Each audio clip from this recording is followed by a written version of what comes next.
Lindsay. Lindsay, your host on Artifacts.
What can I make for you, boss? Make me a bitters and soda. Okay. You're a bitters and soda. What can I make you, Mr. Seal? Oh, make me anything you want. I'm gonna make you a fluffy little bunny. Oh. Just make me the special. Okay, you asked for it. Hey, one little honey in that? Sure. I'm singing to myself. There's a magic to my mornings, there's a quiet in my heart. There's a secret to my longings, I'm still learning.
That I'm going to need when the world is new. I've been east and I've been west. I've decided to put this world at rest. I've been up. Artist face. There. What did the oracle pronounce? Must I speak to you before the whole city, or should we draw aside?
Someday, when I'm awfully low and the world is cold, I will feel a glow just thinking of you and the way you look tonight. Oh, but you're lovely, with your smile so warm and your cheeks so soft.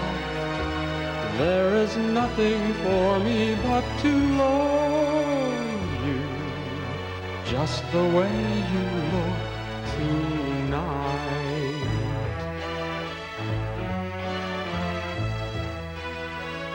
With each word your tenderness grows, tearing my fear apart. And that laugh that wrinkles your nose touches my foolish heart. Lovely, never, never change. Keep that breathless charm. Won't you please arrange it? 'Cause I love you just the way you look tonight.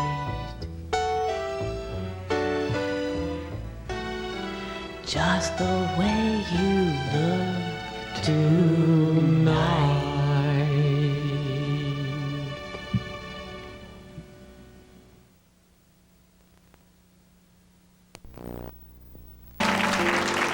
And now, folks, it's time for a medley of our hit. There's a little song about keeping your teeth clean, which oddly enough is entitled Oral Hygiene. Well, every day I like to get up and brush my teeth. I put on my tennis shoes and I go out on the street. Everyone I see, they think that I'm so keen. Is it my personality? No, it's that oral hygiene. I like, oh yeah, to keep my teeth clean. Yes, I like it. Whoa, that oral hygiene. Oh yeah, said I like, oh, to keep my teeth clean. Yes, I like it. That oral hygiene. Gene, bum bum, whoa, bum bum, hi, bum bum. Bum, hey, bum ba-dim, bidi-bidi-dim, bum ba-dim, whoa, bum ba-dim, hi, ba-ba-ba-da-bum, grab it. Well, I keep that glass right by the sink, and when I finish brushing, I take a little drinky-dink. Hey! I use my dental floss, and my gums stay firm and pink, and I'm a real hit down at the roll-up rink. I'm singing out. I like, oh yeah, to keep my teeth clean. Yes, I like it. Whoa, that oral hygiene. Oh yeah, said I like, oh, to keep my teeth clean. Yes, I like it. That oral hygiene. Bum ba-dim, whoa, bum ba-dim, hi, bum ba-dim, bum. Hey, bum ba-dim, bidi-bidi-dim, bum ba-dim, whoa, bum ba-dim, hi, ba-ba-ba-da-bum. Choreography. Bow wow wow, yeah, bow wow wow, yeah, bow ba dum ba dum ba ba dum ba da ba da ba da, bow wow bow wow, did it bum ba dum, did it bum ba dum, bum ba dum bum. Hey, bum ba dum, did it bum ba dum, bum ba dum, did it bum ba dum bow. But I don't eat cake, no sweet candy, No candy. and when I drink pop, it's sugar free. Like Fresca. And I ran past clean, no cavities. No way, Jose. No yellow teeth, no pyorrhea. Everybody now. I like, oh yeah, to keep my teeth clean. Yes, I like it. Well, that oral hygiene. Oh yeah. Said I like, oh, to keep my teeth clean. Yes, I like it. That oral hygiene.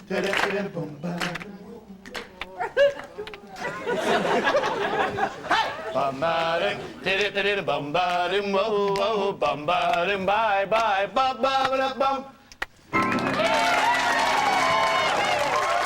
that's it for the Mr. Rock and Mr. Seal show this week. Thanks again for coming out to the Thunderbird Lake Country Lodge. And now, to cap off the week, here's the Lake Country Lodgers Glee Club performing their version of the #1 song from the Lake Country Jukebox, Paula Abdul's Cold Hearted. I'm Mr. Elk. And I'm Mr. Seal. We're Mr. Elk and Mr. Seal. Good night, everybody.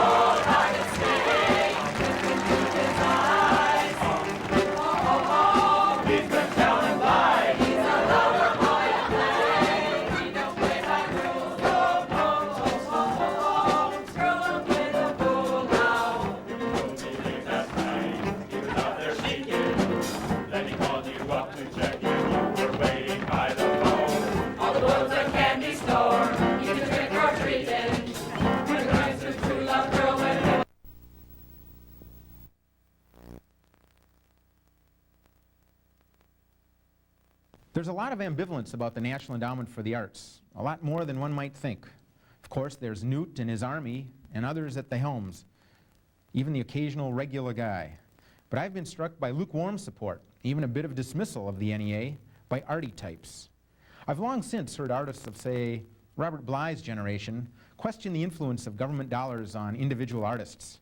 Maybe there's no way without public subsidy to support large ensemble or archival institutions like orchestras, museums, even large dance companies. But it is said there's too much influence on individual recipients. Maybe it's sour grapes, but many have complained for years about the in-groupish self-dealing of panelists and recipients. The government employee to private sector lobbyist revolving door long has been criticized. Spy magazine did a piece on this behavior in 1990 during the last wave of anti-NEA feelings. What caught my attention recently have been the comments within the so-called arts community itself. There was a playwrights forum in February called Singing Your Song, Selling Your Soul. Why do we create? What Faustian bargains do we make? The congressional attack on the NEA was brought up. One panelist spoke to the value of defending the NEA, not the value of the agency itself. And what struck me, though, was the wide expression of a contrary point of view. The arts can and will survive without the NEA, and largely do so now. It was even mentioned that too close a defense might be counterproductive. A more balanced point of view, but not uncritical of the endowment, was heard at a gathering at the Southern Theater and also at a separate discussion group full of public artists, architects, writers, and community people. The NEA is in trouble, and so is the National Endowment for the Humanities and the Corporation for Public Broadcasting, thanks to the Newtonians. What could doom the NEA, however, is the surprising ambivalence of its own constituency. Could Newt and his army be right for all the wrong reasons? If the rank-and-file diffidence in the arts community is more than temporary, it could indicate the beginning of the end of the NEA.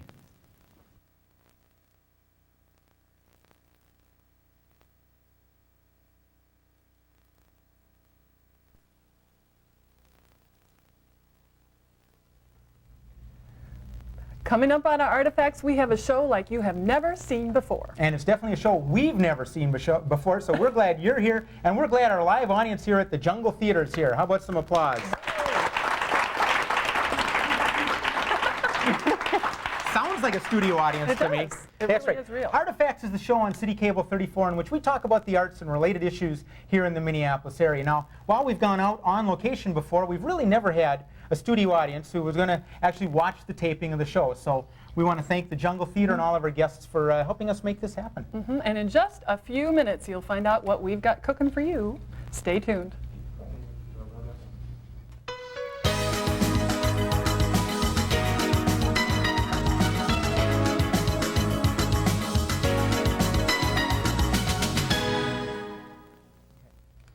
Well, our first guests on Artifacts this issue is the Margolis Brown team. No, they're some people think they're a publishing company or a law firm or something like this. Tony Brown and Kari Margolis have, I think, intrigued dancers certainly before they even arrived here in Minneapolis. People were excited about their coming to town to share their teaching and their performance.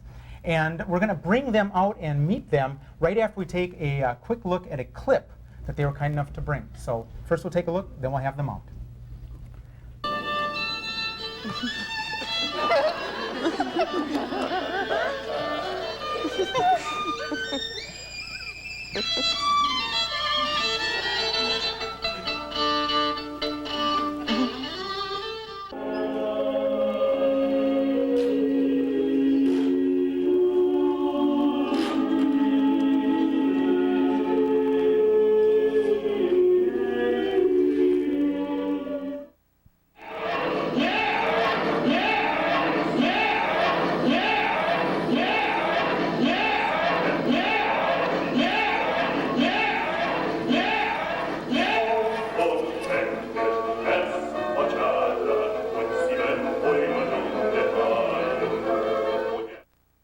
Well, thanks, folks. Ladies and gentlemen, Margolis and Brown.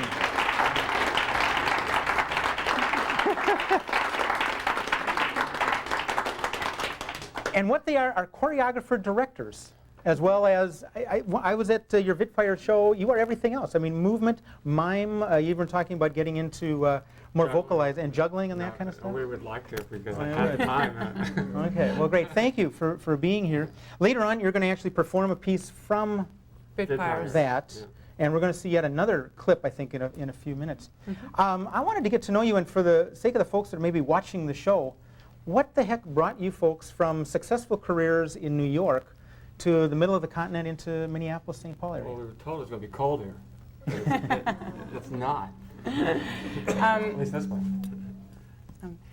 We were actually looking for a place to relocate for several years, and is that okay? So far, so good, yeah. And the school had a lot to do with it. Our company is always is really trained all together in a common technique, and we really felt that at a certain point New York became a very difficult place for us to really seriously work and train. And we'd been looking for a long time to move, and then I received a National McKnight Fellow through the Minnesota Dance Alliance. While you were still based in New York? Well, we were still based in New York. And that brought you here? That brought us here in the middle of January. With Minneapolis. In the middle of a snowstorm, we knew this was it. So. Now, there's actually kind of a romantic way you two met. At least I've heard you say one version of it. Yeah, which one did you hear? Something about... I don't think it was a grant. I think it had something to do with Paris. Yeah, I think the story goes that we met in Paris at the school of Etienne Decroux, who was our master. And I keep telling people that I went to Paris to meet a Jean-Pierre, and I came home with a Tony Brown from Oklahoma. So, so you were from Oklahoma? Originally, yeah. Originally, and ended up in Paris? Yeah, at around 14 I went to California, and then from there I went to Paris, and that's where I met Kari and I fell in love. Wow.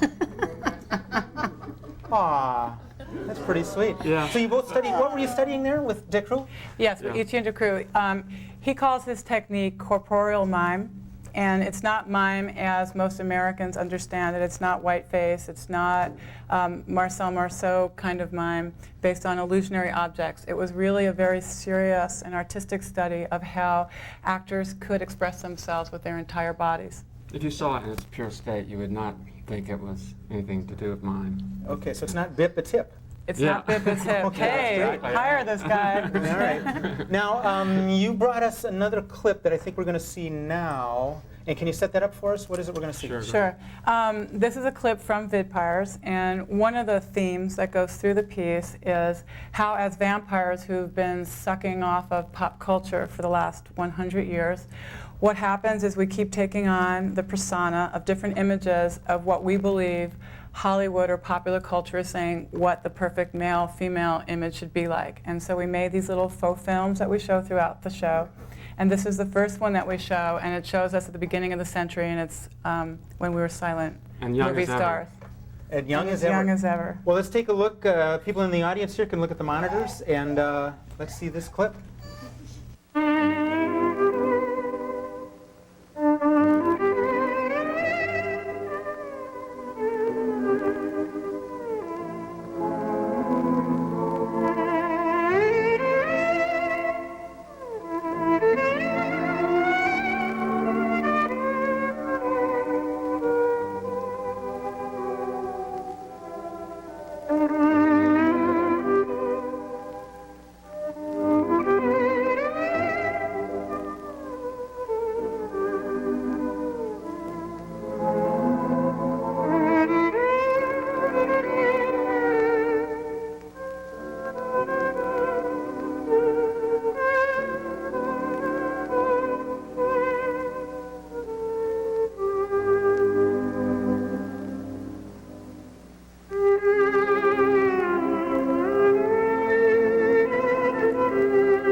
it just another night down at Slumberland, I guess. That's pretty intense. Now, there's a story to how you guys made this, actually? Yeah, we were... We made this...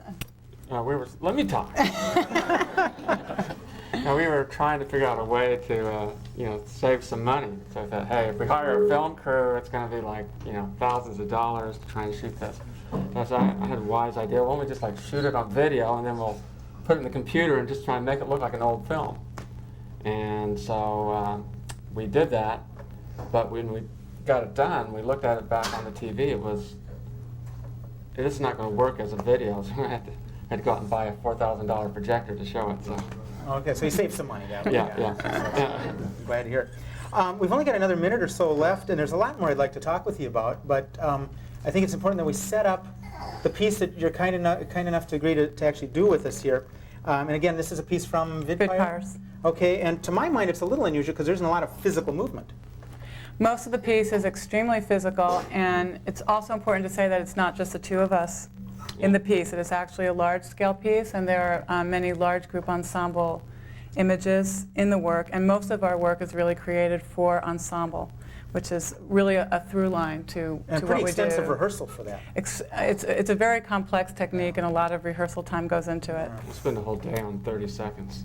Yeah. And our works in general are not linear, like there's not a regular story. It's more cinematic, and the audience is kind of bathed in these ongoing images, and they're often absurd, and images are juxtaposed against each other, and it's really, the audience has to involve themselves and really use their imagination and be a part of the whole process. And so this is one small piece in the show, and it's really a look at these two vampire characters at home, and they're having this kind of little tete-a-tete in a way. You have to imagine that they've soaked up so much information over the century that they have all this stuff floating around in their heads. Okay, and you're going to set up over in this little area here? Yeah. Okay, we'll let you do thanks? that, and we'll watch. Is there a name to this particular bit? The name battle. The name battle. Okay. And then we do this, you see?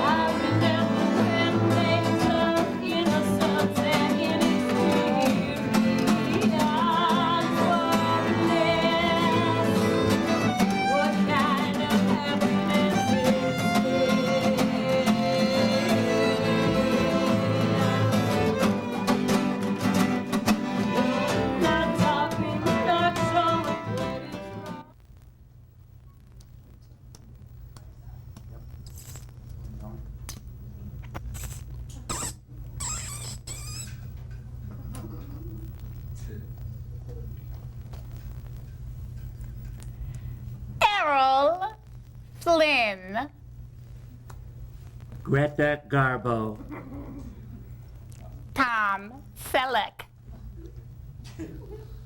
Marilyn Monroe. Don Johnson. Bridget Bardot.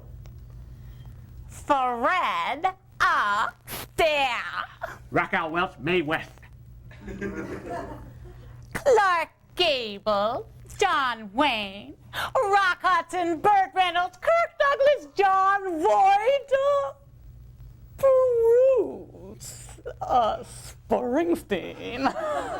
Marlene Dietrich. Faye Dunaway. Farrah Fawcett. Gary Cooper, Alan Ladd, Tyrone Power, Cary Grant, Charlton Heston, Gregory Peck, Kurt Russell, Harrison Ford, Charles Bronson, Arnold Reagan, Arnold Schwarzenegger, Lana Turner.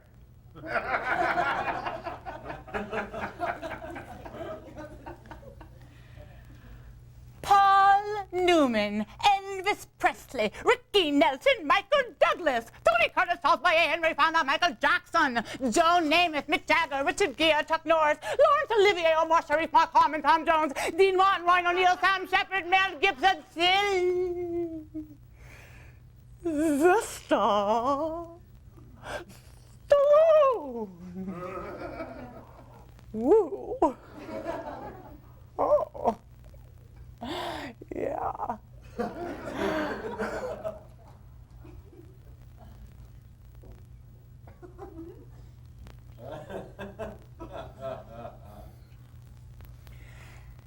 Well,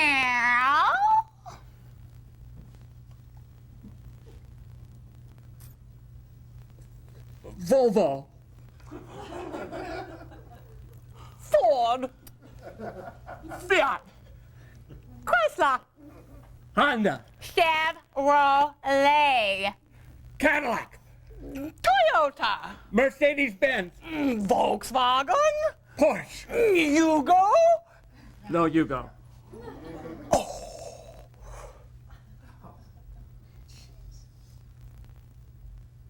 Schlitz, Budweiser. Wranglers, Molson. Coors, Heineken. Blacks, Amstel Light.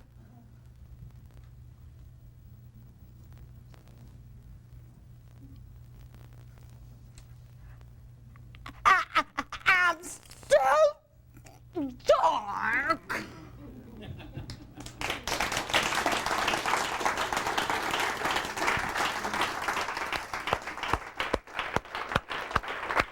Tony Brown, Kari Margolis, thank you very much. And now we're going to take a look at what we call the Lyndale Cultural Corridor. Those of you who are here at the Jungle know that there's quite a lot of activity that's really developed over the last few years along Lyndale Avenue, pretty much from Franklin all the way down here to Lake Street. Number of galleries, number of theater companies, lots of coffee shops. And our crew, Matt Williams and friends, actually went out to take kind of a lighthearted look at what we call the Lyndale Cultural Corridor. So we're going to take a look at that, and we'll be right back with more artifacts.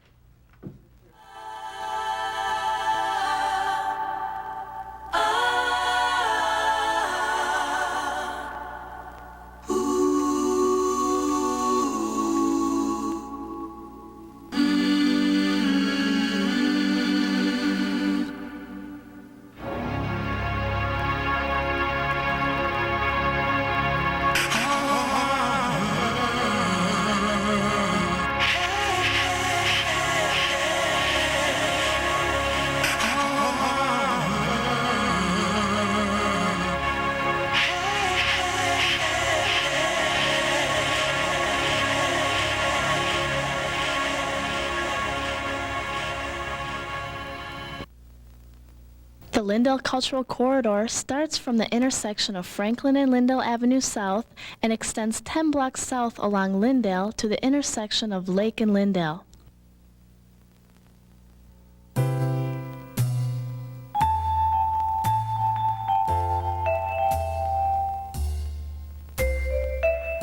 A visitor to the area recently was amazed at the thriving community of arts and entertainment along Lyndale. So amazed, in fact, that while gazing up the distance towards a beautiful little gallery,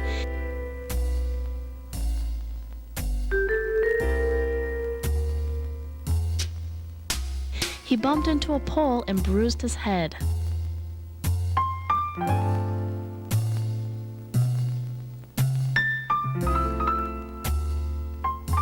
Poor little fellow. Another visitor to the corridor once said, Es gibt hier so tolle Kunstgalerien in der Stadt, das ist richtig Wahnsinn.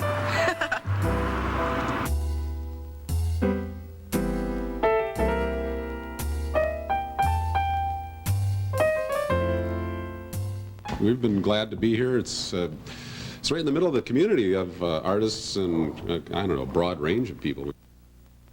We started with photography only about a little over 3 years ago. And since then we've incorporated as a nonprofit and been being funded by corporations and public and private foundations. Right. And we show work. We show about 8 exhibits a year. Come out and visit the Cultural Corridor for yourself. It's a place where you can hang out, buy a hat, shoot a film, read a mystery book, drink some coffee, buy some clothes, get extensions added to your hair, buy a record, ride in a sidecar of a motorcycle, take in some art, kick back and look cool.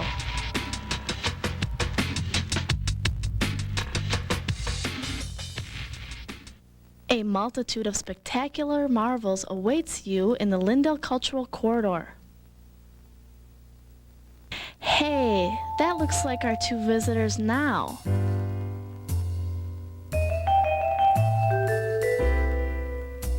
You don't suppose?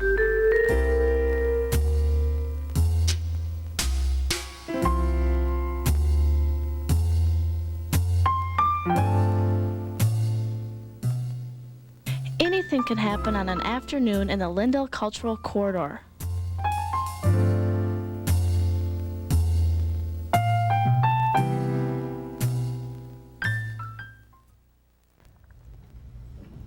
Well, that was kind of a cute look at the Lyndale Culture Corridor, although I hear it's better on Nicollet Avenue, actually, so that was kind of fun.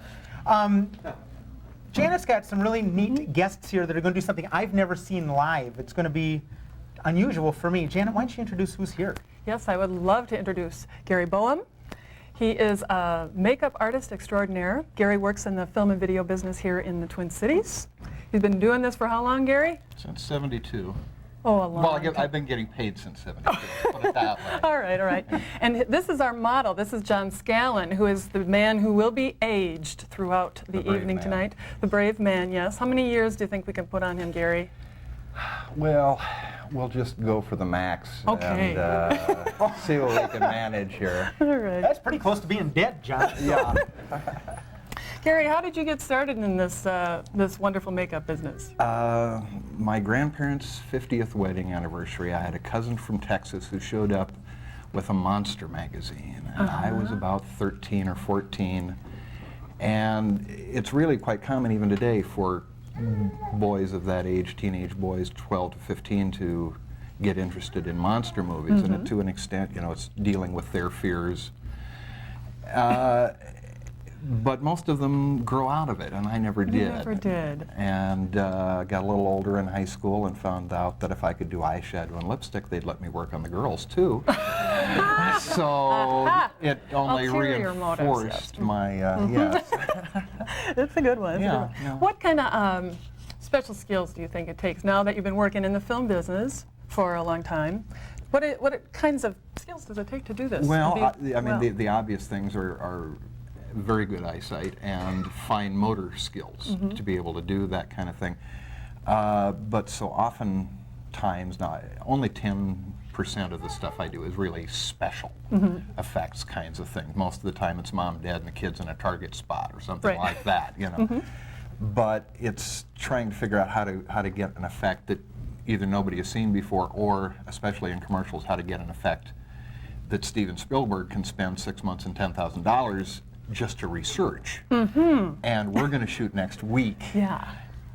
So it's a lot of, you know, being able to pull stuff out of the hat and just having a nearly photographic memory of every technique and makeup you've ever seen, so that when the new one comes up, oh gee, I guess I could do that, you know. Is there an occupational hazard? I mean, you're riding a bus or you're going down the street and you see somebody and say, boy, what I could do with that guy right there? Well, you know, and I get the question, if you're a mechanic and you're going down the street and you see a great car, you might say, ah, that's a great car. But if you see a junker, you don't bother. You know, if somebody brings you a junker, then you worry about it. But, you know, unless it's your job, you can walk away from it. Okay. You know. So how are we doing over here with John? Well, you know, in a sense, what I do is both limited and made easier by the fact that I'm already starting with a face. If you just gave me a pencil and paper, I could not draw a picture of him. I'm not a very good graphic artist. I never really developed those skills, and I kind of wish I had. But, you know, we know that he's going to end with 2 eyes, a nose, and a mouth, and he's going to have the hair, and so on. So in a sense, you know, I've already got a face. Yeah. All I have to do is change the texture of the face and the coloring of the face and make the hair perhaps a little grayer and some things like that, and he will look older unless I really botch it up. So in that sense, you know, it's a little easier than just starting from absolute zero. On the other hand, I am limited by the fact that his skin is fairly firm and smooth, and he doesn't have many wrinkles, and he doesn't have jowls or anything starting. So how old I can really make him, because I can't just out of thin air do jowls and that kind of thing. Normally in an age makeup like this, the technique that is used is to actually make a mask that is worn by the actor. And it's not, as they show in the movies like FX, a one-piece mask, because it's awfully hard to glue one-piece masks on. Because the entire mask has to be glued down, otherwise when you move you get strange puckers, it doesn't look like skin. This actor, local actor Gary Grooms, who has been in feature films and a lot of commercials and other things, played one character who aged from age 20 to 100 for the IDS Corporation. We shot the film in '93 for their 100th anniversary in '94. And so when he was supposed to be 75, we had a prosthetic that went around the cheeks and gave him fullness under the jaw and eye bags. We had a false nose and upper lip. We did manage to use his own hairline and simply gray the hair. But then when he had to be age 100, we did a full mask that is a nose and upper lip, lower lip and chin, a wraparound piece for the cheeks and the neck, separate ears, and a separate forehead piece, then with a wig. And that took about 5.5 hours to put on, but the final effect was worth it for about 3 minutes of screen time. We only had to do it for 1 day. And he was wonderful. You know, it makes all the difference in the world, really, for a film, whether you're doing it on an actor or just some guy. Oh, it's just wonderful. Because if they act like they're 25, the makeup doesn't really play. And he really, you know, he's a very good actor. That's just a wonderful job. So it makes a lot of difference. So we're not going to see John being 100. We can't quite do that, but we are going to see something. The technique, and this is a job I did many years ago for a public television program. The basic idea is you stretch the skin and apply a special mixture. It used to be in the old days you could just do it with latex, or that's all you had. Nowadays an acrylic mixture is used.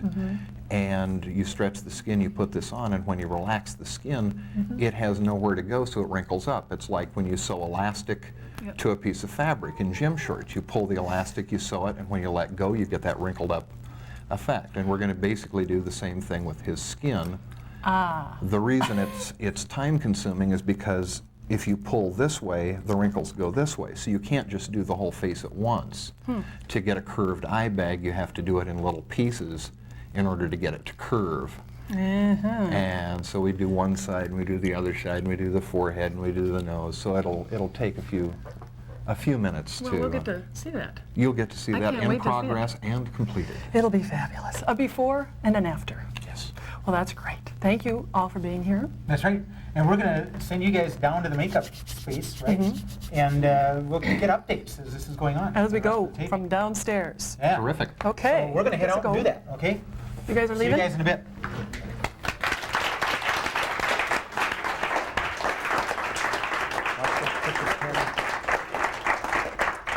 And now we have just back from his appearance at the Seattle Fringe Festival, Dean Seal.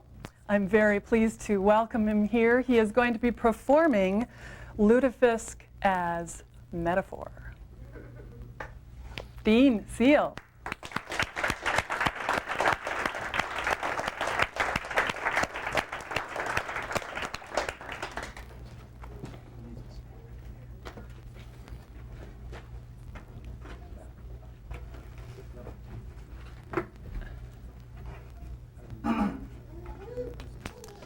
Good evening. I've been observing the gathering that has gathered here tonight, and I'm willing to wage dollars to donuts that most of you have heard innumerable recitations concerning the details of living with Catholic guilt or Jewish guilt. But there is a less visible strand in the social fabric, and I'm wondering how many of you are familiar with the various and sundry permutations of Lutheran guilt? I thought so. Lutheran guilt, per se, cannot be separated in its nature from the northern European climes from whence it sprang, where the winter is 9 months long, where the sun might shine for a half hour per day. Guilt is clearly associated with the nature of existence. That nature is suffering. We are put on earth to suffer, and by God, no one is going to keep us from it. Suffering is here to humble us and to remind us that we are not so big and important as we might think we are. Suffering is God's gift. Allow me to illustrate this via one of the guiltiest, most pain-filled subsets of Lutherans, the Norwegian Lutherans. When it comes to suffering/guilt, keep in mind the motto of the Church of Norway: who do you think you are? People often wonder, why is it that all the food in Norway is white? Milk, boiled cod, potato pancakes, krubbe, lefse, and krumkake? These are the mainstays of the Norse cuisine. The answer is simple. Food with color implies sensuous pleasure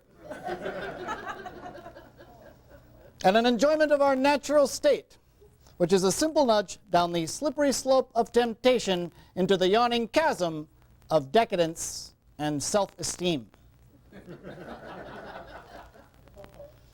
An acceptable variation to white solids and fluids are things which have no color at all. Vodka and akavit, for example, are the national boozes. The clear solid would be Lutefisk, which is, believe it or not, cod soaked in lye until it is gelatinous and foul-smelling. A scent reminiscent of finding the body of Uncle Rasmus in the spring after he had wandered off into the frozen January night frost, naked, wet, and despondent. Lutefisk can be thought of as a Christmas tradition of contrite repentance. It keeps the lid on the celebratory mood that the Christmas holiday is meant to elevate. Norwegians are forced to eat it under the vague but permeating sense that refusing it is tantamount to bringing disgrace to their forebears, denying their heritage, shaming their mothers who brought them into this world, and causing their fathers to sigh in regret, ruining the moment, that impetuous moment that caused their pride to seek self-glorification through reproduction. But the humble Lutefisk transcends its own smelly legacy and permeates society itself with its loathsome scent by becoming a metaphor for the core, the nub, the heart of the Norwegian cultural heritage. Lutefisk and emotions find a way to keep them down. In conclusion, Norwegian Lutheran society is geared to helping us avoid the sins of pride, to avoid a dangerous sense of self-worth, so that we don't go roaring around the fjords like a bunch of rock stars. But we are permitted one small point of prideful smugness, that our ancestors broke away from the Roman Church, those luxury-loving, garlic-soaked, saint-infested, mother-obsessed, Saturday night service beach bums, people who worship sunlight. that we left them on the brightly lit beaches of Mediterranean plenty and fled northward into the cold, where a man can suffer with his God in silence. Thank you.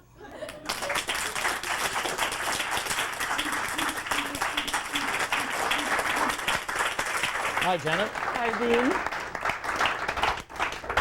Oh, that was wonderful. You got that Lutheran thing down. It's reality-based entertainment. Absolutely. Absolutely. I myself have suffered the guilt of not having Lutefisk every Christmas. I felt, you know, it's a terrible thing, but I feel edified and much better now that you've kind of clarified all that for me. At least you know that you've made an informed decision. That's right. You don't have to eat the Lutefisk. That's right. Now you know why. Yeah. Well, I think we have to let the audience in on a little interesting fact here, and that is that Dean Zeal and I actually went to the same college. I've known Dean for many, many years. And remembered, as I was thinking about talking with Dean today, that you were the editor of the infamous literary magazine at school. St. Olaf College? Yep. Johnny's Last Cruise was the title. Sold out. We made it look like a detective magazine. Yeah, and in that, I do believe in that issue, you actually published a couple of my poems. Real poetry. Yes, it was wonderful. It was wonderful. So thank it broke my heart. So that's really why I invited you on here today, to just say thank you. That's right. That's right. So way back when you were in college, you were doing a little bit of this funny stuff. Did you envision yourself being in show business at this stage in your life? Absolutely not. And why is that? Well, I had no inclination to performing except for my buddy Rob Elk kept bringing me into his shows. Mm-hmm. And so we kept doing shows. We did a show, an act called Modern Entertainment, which had 5 people, including Phyllis Wright, John Lemke, and Scott Emkovic, which performed funny songs and did slideshows and fake TV stories and stuff like that. That broke up, and I moved out to New York, and then Rob moved to New York, and then we started Mr. Elk and Mr. Seal, which was a very small version of Modern Entertainment. It had no props, no musical instruments. And Mr. Elk and Mr. Seal then eventually became, they actually did a pilot for HBO, correct? Yep, and it was never broadcast. Which is a pity. It's a real pity, but we will broadcast a bit of it right now. Great. All right, let's roll it. And now, folks, it's time for a medley of our hit. There's a little song about keeping your teeth clean, which oddly enough is entitled Oral Hygiene. Well, every day I like to get up and brush my teeth. I put on my tennis shoes and I go out on the street. Everyone I see, they think that I'm so keen. Is it my personality? No, it's that oral hygiene. I like, oh yeah, to keep my teeth clean. Yes, I like it. Whoa, that oral hygiene. Oh yeah, said I like, oh, to keep my teeth clean. Yes, I like it. That oral hygiene. Gene, biddy bum badim, whoa, whoa, bum badim, hi, bum. Bum, hey, bum badim, biddy bum badim, whoa, whoa, bum badim, hi, bum, grab it. Well, I keep that glass right by the sink, and when I finish brushing, I take a little drinky-dink. Hey! I use my dental floss, and my gums stay firm and pink, and I'm a real hip down at the roll-up rink. I'm singing now. I like, oh yeah, to keep my teeth clean. Yes, I like it. Whoa, that oral hygiene. Oh yeah, said I like, oh, to keep my teeth clean. Yes, I like it. That oral hygiene. Biddy bum badim, whoa, whoa, bum badim, hi, bum bum. Hey, bum badim, biddy bum badim, whoa, whoa, bum badim, hi, bum bum. Choreography. Bow wow wow, yada bum. Bow wow wow, yada bum ba dum ba dum ba dum ba da ba da ba da. Bow wow bum bum bum bum bum bum bum bum bum bum bum bum bum. Hey, Bum ba dum did it did it bum ba dum bum ba dum bum ba dum bum. But I don't eat cake, no sweet candy, no candy. and when I drink pop, it's sugar free. Like Fresca. And I red pastry, no calatillas, No way, Jose. no yellow teeth, no pyorrhea. Everybody now! I like oh yeah, to keep my teeth clean. Yes, I like it. Well, that's oral hygiene. Oh yeah, I like go to keep my teeth clean. Yes, I like it. That oral hygiene.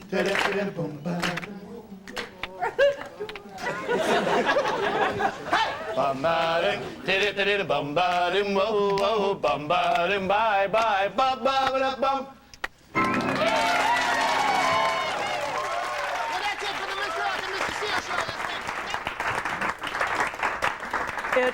It ought to be on TV, Dean. That's all I can tell you. It is now. That's right. Absolutely. It just was. Well, that's a great thing. Looks like it was a lot of fun. It was. So what's up next for you? I'm doing Authentic Replica Part 1.5, my one-person show at the Minnesota Fringe Festival this summer in June. Okay, we can watch for you then. Watch your newspapers for showtimes. Great. Okay, we'll be back to see how Gary Boham is changing John Scallon into an old man right after a little more music from the Woodtyks.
And we are now downstairs doing this aging process here with Mr. Boham and Mr. Scallon.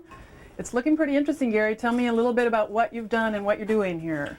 Well, we're doing that thing where we stretch the skin and put stuff on and then relax it. And if you scrunch up tight, and I don't know how tightly you can see the difference between the one side and the other, but we're beginning to see already a difference in the texture of the two sides. Now, this would be an absolutely impossible thing for me to do if it were not for the able assistance of Mr. Chris Ballas. Hi, Chris. To my left, and Mr. Glenn Griffin to my right. Hi, Glenn. Glenn is also largely responsible for that makeup that I showed you upstairs of the old age makeup on Gary's room.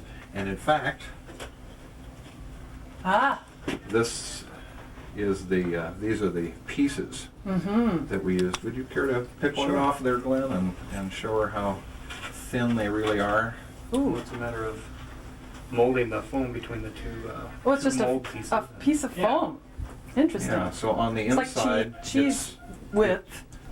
Slice of cheese, but it's like a foam rubber. It is foam rubber, I'm assuming. Yeah. And on the chin piece on the inside, there's his upper lip. You can see the impression. Oh, sure. Yeah. So the whole thing is basically under a 1/16 of an inch thick, as much as we can. Some places it has to be thicker, but you get over an 1/8 or 3/16 of an inch, and it's too thick to really show movement through. How do you keep it on? We use a surgical adhesive, a medical grade adhesive that's approved by Food and Drug Administration. Well, pretty interesting stuff. He's getting older. in front of my eyes. We'll push on. All right. And we'll be back after another piece of information from Phill Lindsay upstairs.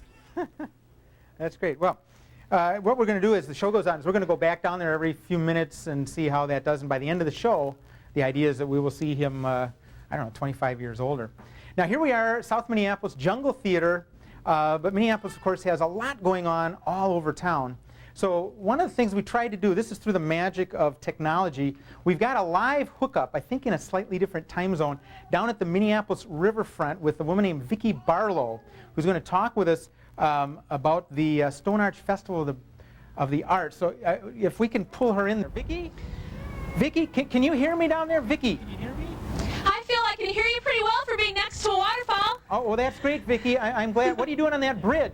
I'm admiring the view of St. Anthony Falls on the newly reopened historic Stone Arch Bridge downtown Minneapolis. Wonderful. Wonderful. We have a lot of people here who want to hear more about it. Can you tell that they're here and want to hear what you have to say? The event is happening June 17th and 18th, and it's called the Stone Arch Festival of the Arts. And it's happening down the Minneapolis riverfront. Okay. And I have some highlights of the event that I'd love to tell people about. Well, good. Why don't you do that? You're stepping on my lines. Just get with it. Okay, some of the attractions are at the art festival, giant sculptures by Zahn, Aldo Moroni, and Bruce Stillman, 150 fine artists and craftspeople, a butterfly release and children's art tent, River City trolley rides and horse-drawn carriage rides, Procter & Anthony's Wharf restaurant, bands, rollerblading, and wheelchair painting, where you roll through the paint, all to support art in Minneapolis. Well, that's great. I like the wheelchair stuff. What's it cost? It's free to the public, Phil. Is that right? It's free? Is it going to be fun? It's going to be an absolutely wonderful time. We invite everyone down here. In fact, the Minneapolis riverfront is always a good time. Hey, Vicky, how can people find out more? They can call the St. Anthony Main hotline number at 378-1226 or the Mississippi Mile hotline number at 673-5123. Vicky, or they can look into city pages because they have a few ads featuring the events. What are those dates again? June 17th and 18th, and that's a Saturday, Sunday, Father's Day weekend. They don't think you're really there. What time is it right now, Vicky? Phil, it's time for me to get back to the fun at the festival. Couldn't you just say what time it is, Vicky? These people don't think you're really there live. Vicky, don't go away. Vicky! Hey! Hey, Vicky! Vicky! Vicky! What about that $5 you owe me? Oh, thanks a lot. It's a little brighter down at the riverfront, so, man, I tell you. You know, the A-Team is on right now if you go home and watch cable, so we could be doing that instead. Well, let's go back downstairs, right? Oh, we're going over to the Woodtyks. Once again, the Woodtyks, all four of them.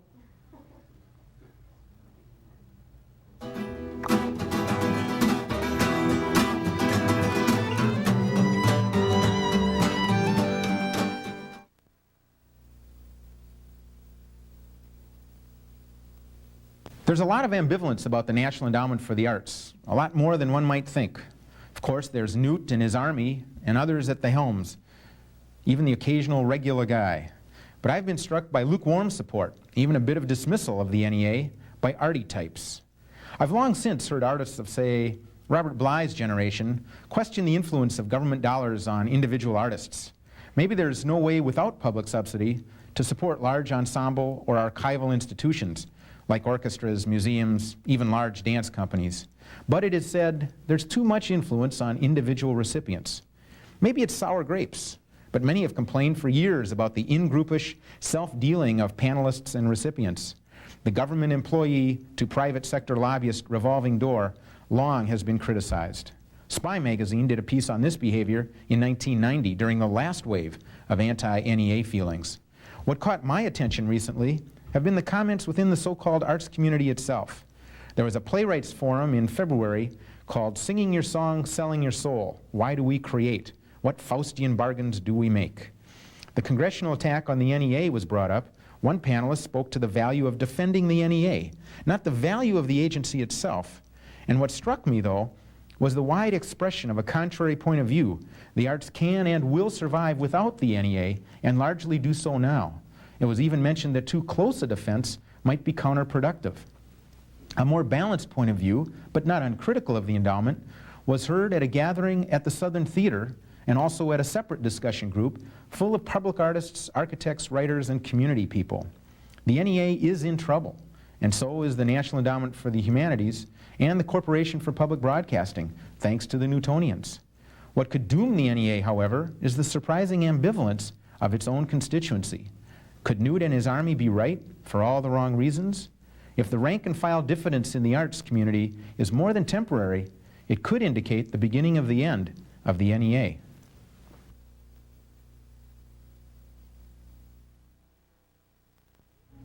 And we're back, and it's my real pleasure to introduce an old friend, a very talented performer, and the den mother of the arts in Minneapolis, I think the reader said. Ladies and gentlemen, Leslie Ball.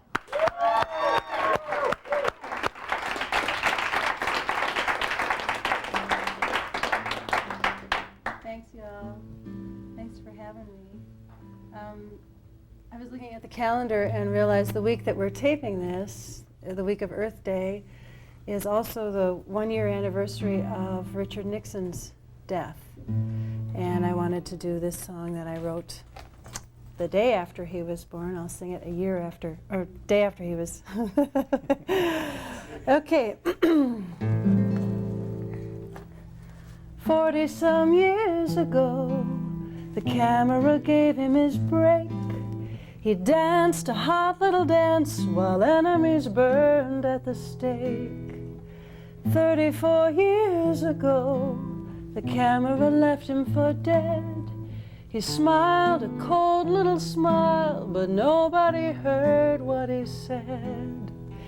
Each side must believe that they are right. Let us pray for the sorry old soul who died last night. 20 Julys ago, the camera asked what I thought. I laughed a hard little laugh and said he deserved what he got. 24 hours ago, the camera froze in its frame. I sighed a soft little sigh and knew that I'd run out of blame. My crime is believing I must be right. So I pray for the sorry old soul who died last night. All that power, all that pain, all that poison down the drain. 81 years ago, an innocent baby was born. God only knows, did he believe that he was right? Let us pray for the sorry old soul who died last night. Let us pray for the sorry old soul who died last night.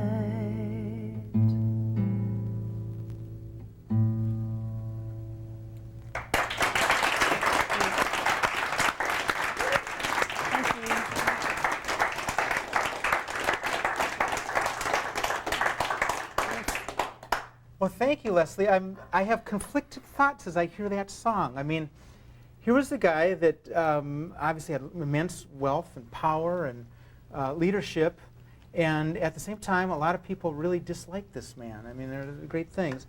He died, and you literally within some hours or days wrote a very forgiving song about him. Well, he died the night before.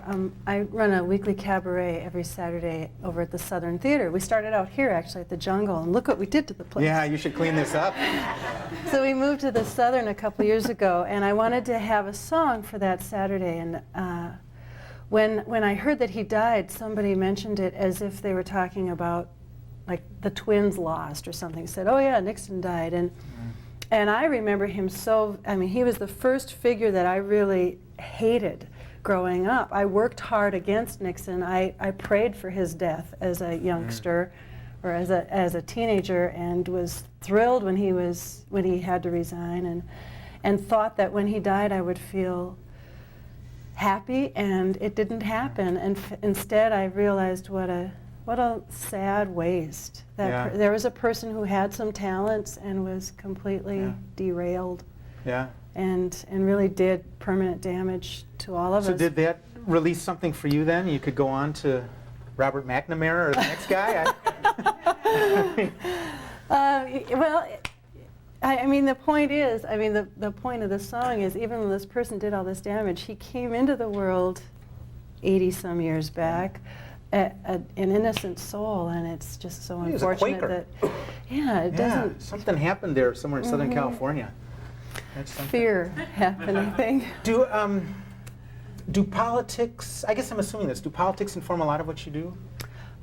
Boy, I think that there's no line between the personal and the political. Okay. So I guess I would say, yeah, it informs everything, but I think the way that we conduct our most private relationships is certainly political. Yeah, So, personal political. yeah.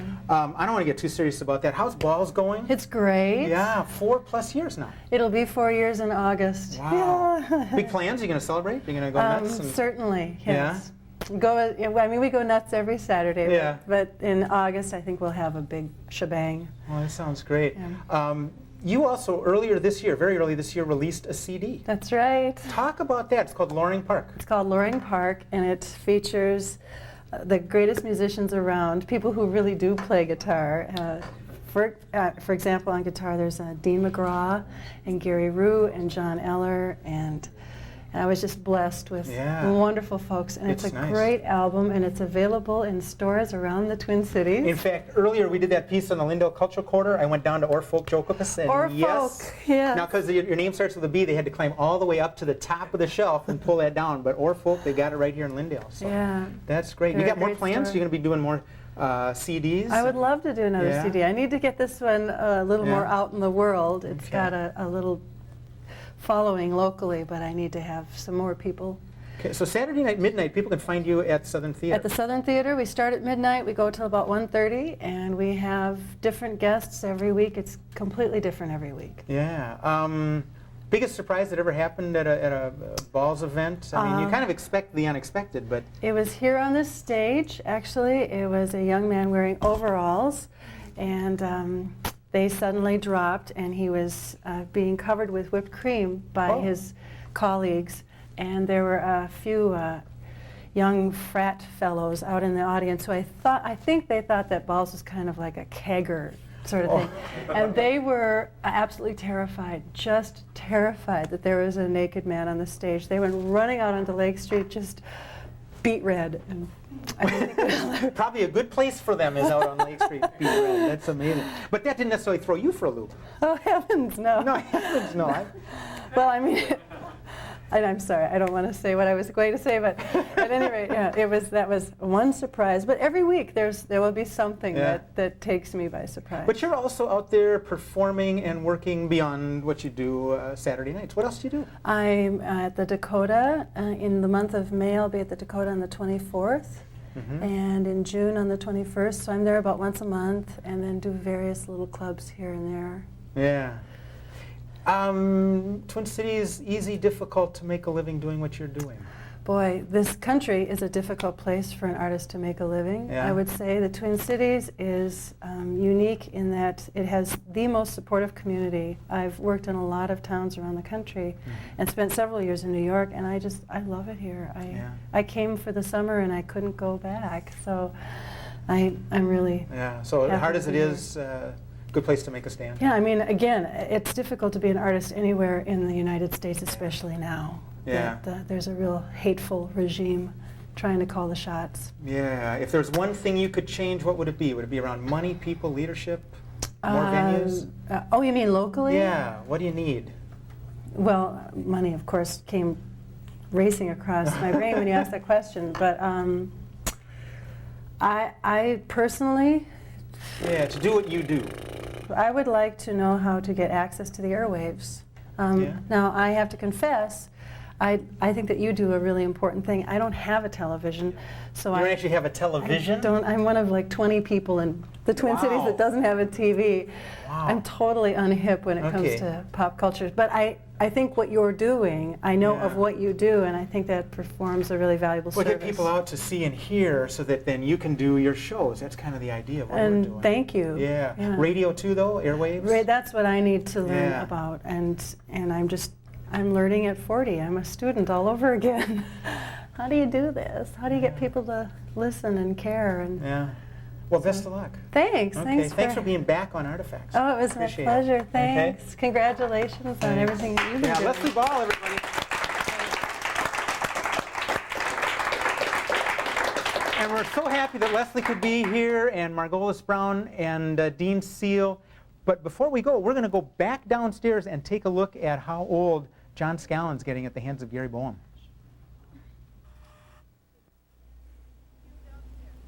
And we are back here with Gary and John, who has aged beautifully through this show. How are you feeling, John? About 30 years older. About 30 years older. Gary, what do you think? Well, it worked reasonably well, especially when he smiles or does something like that. You can see the difference in the texture. Oh, absolutely. The painting, of course, has a lot to do with it and adding more white to his hair. Yeah.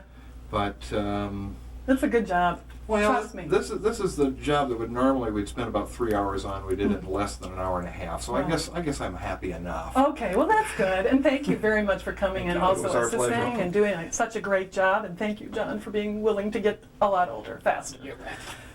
Next, we'll go right back up to Phill very quickly. Well, that looks great. I'm very impressed with that, and you might have noticed that even his clothing got a little aged there, so he's really in character. The bad news is he looks like Ted Turner, I think.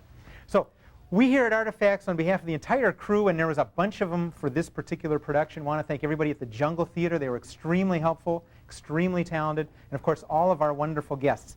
Here's Janet. I think this was one heck of a show. How does he look down there? Oh, he looks old. Looks like Ted Turner. Yeah, he does look like Ted Turner. You're right, you're right. So please, if you've enjoyed this edition of Artifacts, stay tuned because next month we're going to have another extravaganza. Oh, it'll be great. Yeah. Thanks for watching. My name is Janet Zahn. And I would be Phill Lindsay. Thank you very much.